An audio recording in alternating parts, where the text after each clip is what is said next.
Hai good people, kalau kamu pernah bingung sama keputusan HR, video ini wajib kamu simak. Selamat datang di kanal Sentris HR, HR di balik layar.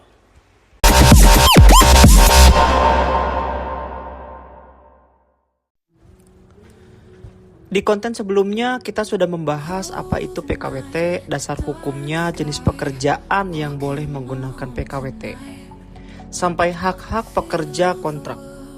Tapi teori seringkali berbeda dengan realita di lapangan. Karena setelah konten itu tayang, cukup banyak yang mulai cerita, ada yang kontraknya diperpanjang terus, ada yang bingung apakah pekerjaannya sebenarnya boleh PKWT atau tidak. Dan ada juga yang bahkan tidak tahu kalau dirinya punya hak kompensasi. Jadi, hari ini kita akan masuk ke pembahasan yang lebih nyata. Bukan hanya soal aturan, tapi soal apa yang benar-benar terjadi di dunia kerja. PKWT berkali-kali sebenarnya masih wajar, atau mulai melenceng dari aturan. Yuk kita bahas. Bayangkan ada seseorang bekerja sebagai admin operasional, masuk tahun 2021. Statusnya PKWT, kontrak 1 tahun. Awalnya dia berpikir mungkin ini batu loncatan dulu. Dia bekerja serius, datang tepat waktu, lembur ketika dibutuhkan, dan perlahan dia menjadi bagian penting perusahaan. Pekerjaannya setiap hari ada. Input data, laporan operasional, koordinasi pekerjaan harian. Artinya, pekerjaan itu bukan proyek, bukan pekerjaan sementara, dan bukan pekerjaan musiman. Tahun pertama selesai, kontrak diperpanjang. Dia pikir mungkin setelah ini akan diangkat. Tapi tahun berikutnya masih kontrak.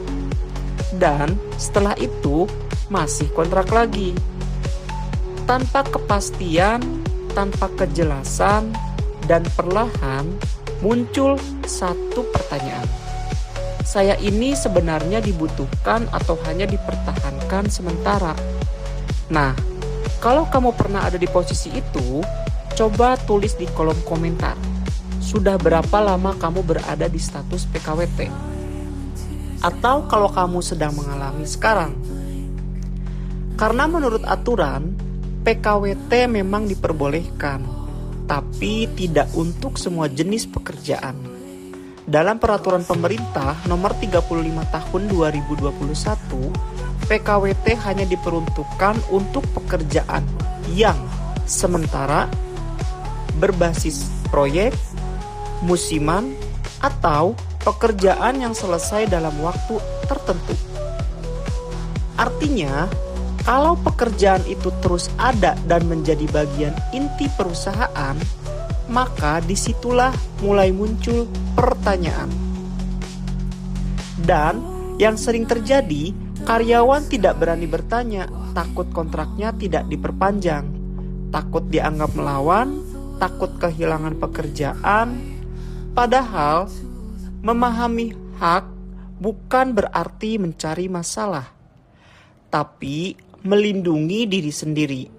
Nah, kalau kamu merasa status PKWT kamu tidak jelas, apa yang bisa dilakukan? Pertama, pahami dulu kontrak kerja kamu.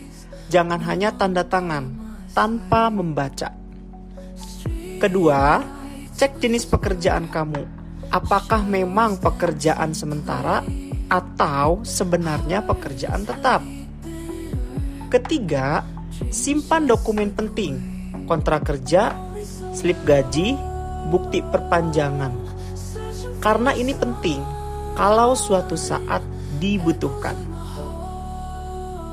Dan kalau memang merasa ada ketidaksesuaian, kamu bisa berkonsultasi dengan HR internal, serikat pekerja, dinas ketenagakerjaan, atau mediator hubungan industrial. Karena lebih baik mencari kejelasan daripada terus berada dalam ketidakpastian. Belum lagi, masih banyak pekerja PKWT yang tidak mendapatkan kompensasi.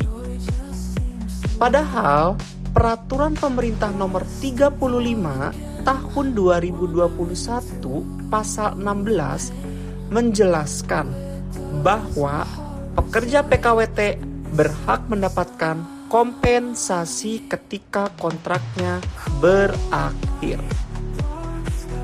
Dan seringkali hak ini bahkan tidak pernah dijelaskan. Jadi, yang membuat lelah kadang bukan pekerjaannya, tapi ketidakjelasannya, karena setiap orang bukan hanya ingin pekerjaan, tapi juga ingin kepastian.